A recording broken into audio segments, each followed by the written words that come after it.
د پټیم مخکشه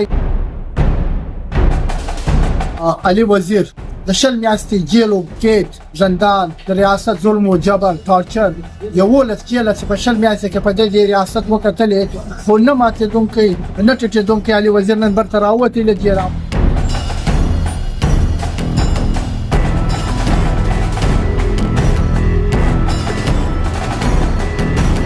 راوډن برته هغه اعظم سره د علي وزیر نن برته دغه ریاست دغه هغه واکدارانو ته برته هغه تر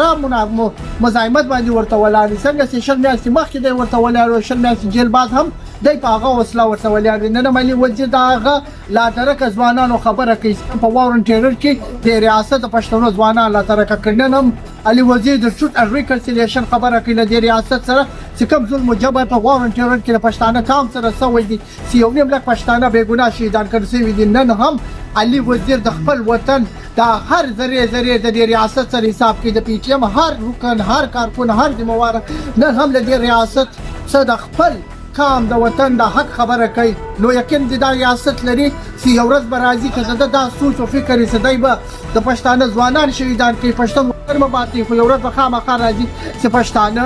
ځوانان چې هم به د خپل ذره حساب له ریاست سره کوي